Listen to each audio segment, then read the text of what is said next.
Grabe.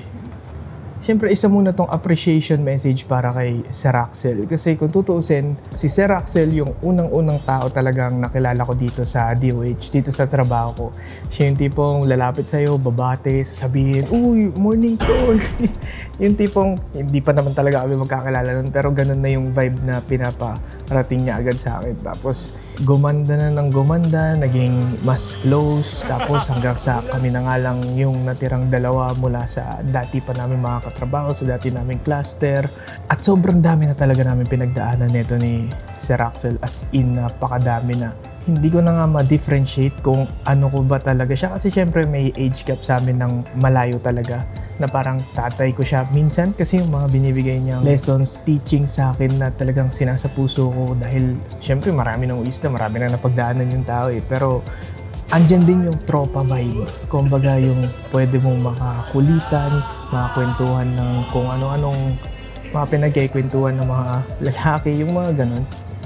Ang masasabi ko lang talaga, isa si Sir Axel talaga sa mga tunay na kaibigan. Dahil nakita ko yan dito sa added layer nga na pangyayari sa buhay ko ngayon. Yung suporta niya, talagang nandyan lang siya palagi.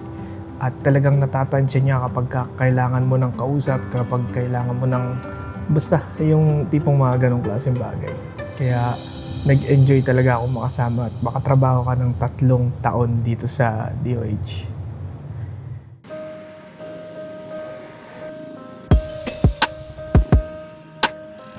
Ngayon, ang topic natin ay magmumula sa John 15:12 na kung saan sinasabi rito, "This is my commandment, that you love one another as I have loved you." Yung context dyan ni Jesus, ito yung huli niyang teaching sa mga disciples niya bago siya i-crucify, kasi alam na nga niyang aalis na siya. At ito na nga yung tinuturo niya, yung greatest commandment. At para nga sa akin, yung pagmamahal na yan, nakakala natin, di ba, pag sinabing mga utos ni Lord, yung 10 utos lang na sinulat dun sa panahon ni Moses, yan pala yung greatest commandment niya, ang magmahal.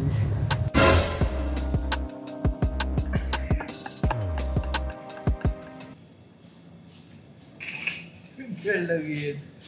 Archangel Gagi, nagsayag talaga ng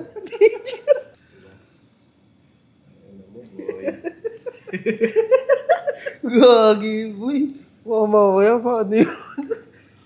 Siya yung nagdidikit DOH.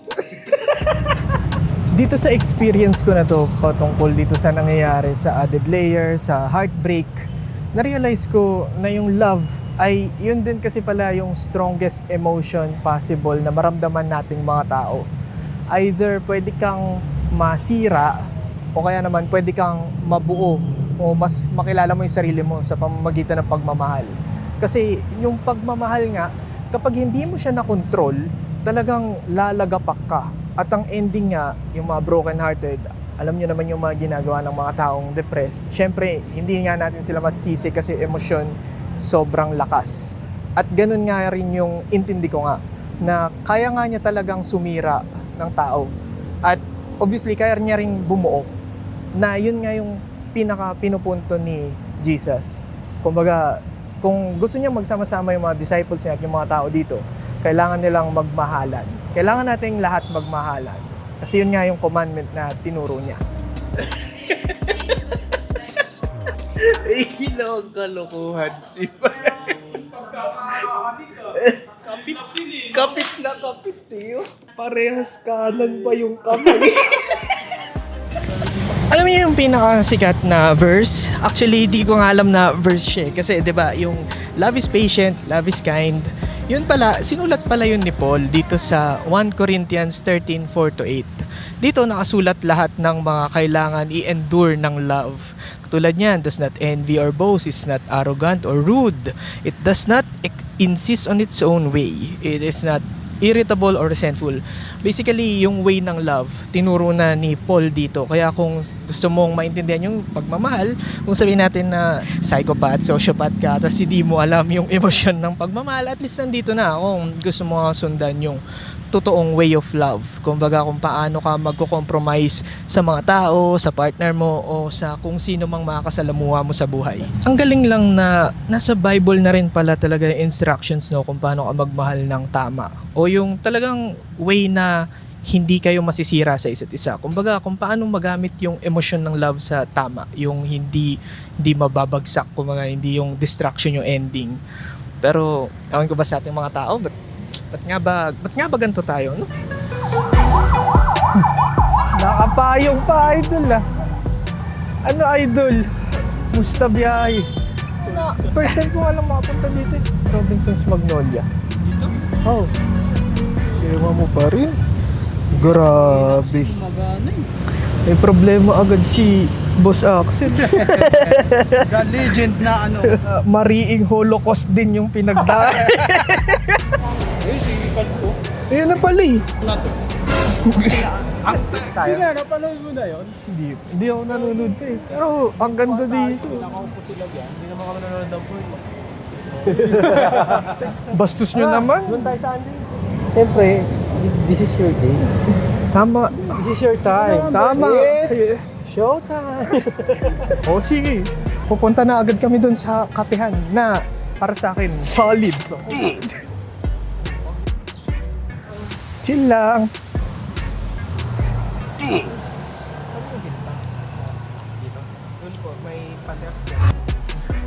Oh, walang tao, di ba? Walang tao. Turn lang po. Kakain ka? Kakape lang. Para kay Axel. Sa buhay, imposibleng hindi ka magmahal. Hindi, Spanish siya. Spanish na. Yung nga dulce. Ha? Dulce nga yun. Okay.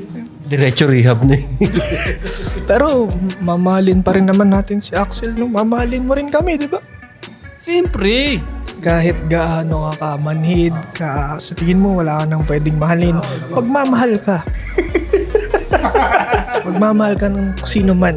Pwedeng yung katrabaho mo. Ang lakas. Basta magmamahal ka.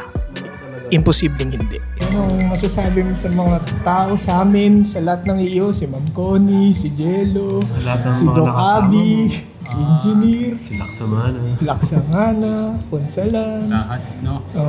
Ang masasabi ko lang is maraming salamat at naging bahagi kayo ng buhay ko. Huwag niyo mo nang isara. Pero ang natutunan ko, ang pagmamahal ng tao ay mag-feel yan. Masasaktan ka kapag ka nagmahal ka kasi baka mamaya yung pagmamahal na yun hindi ibalik sa'yo o kaya naman kulang o kaya sa tingin mo bakit parang hindi na reciprocate yung binibigay mong appreciation, attention o kung ano man. Sa lahat ng mga naging katrabaho ko sa Department of Health Central Office. Actually, ano lang din naman DOH din naman yung lilipatan ko. Nasa part ng Mindanao lang. Nasa malayong lugar na po yun. Malayong din namin mararating. Maraming salamat sa lahat. Hindi ko kayo makakalimutan. I love you all. I love you all. Parang ang huling cheers. Mali. Maganda yun boy, balik-balikan mo yung mga ano. Uy, bibigay ko na rin pala to sa'yo. Uy! Ano? Yan yung pinang-akyat ko ng Mariglim, alagaan mo yun. Pwede ko na ito. Boy, wait lang ah. Yung brief ko boy. Huwag ko dito, boy. Maganda yun, boy. Thank you boy sa Hey, boy. Boy, thank you boy ah. Kasi kahit anong mangyari, nauubos talaga ng mga tao. Nauubos sila. Yung iba nga, mawawala pa eh. Kaya ang pinaka-reasonable na gawin ay mahalin na lang natin si Lord. At least si Lord, pwede tayo magpa-renew ng strength. Yung pag-ibig pa niya sa atin ay sinabi na niya.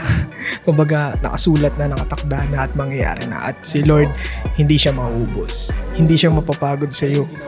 At yung pagmamahal nga niya talagang endless.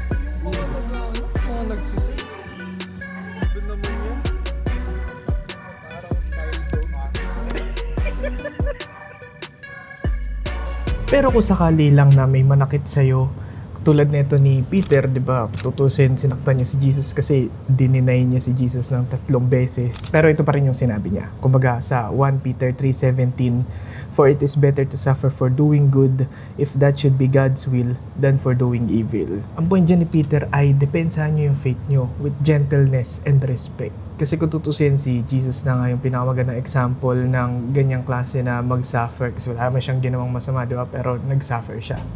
Kaya tandaan nyo lagi parati, Pag nagmahal kayo, hindi yun sayang. Kahit ang ending ay masaktan kayo ng todo, mawasak kayo, kung sino man maging kayo na hindi na kayo yung dati bago kayo magmahal, okay lang yan. Basta lumapit lang kayo kay Lord. Hindi ko narinig mo yung Kasi yung pagmamahal na yun, hindi yun masasayang at never yun masasayang. Kahit nga napala nyo ay napakasakit, at least nagmahal kayo. At isipin nyo, yun yung greatest commandment ni Lord sa atin, ang magmahal. Pero deep inside, yung scars, yung trauma, mahihirapan ka na rin gawin. Pero kailangan mo pa rin gawin. Hey boy, paalam. Paalam sa susunod. Love you. Love you, boy. Hanggang sa muli. Anyway, paalam boy. Good luck at ingat ka sa kung saan ka man ngayon.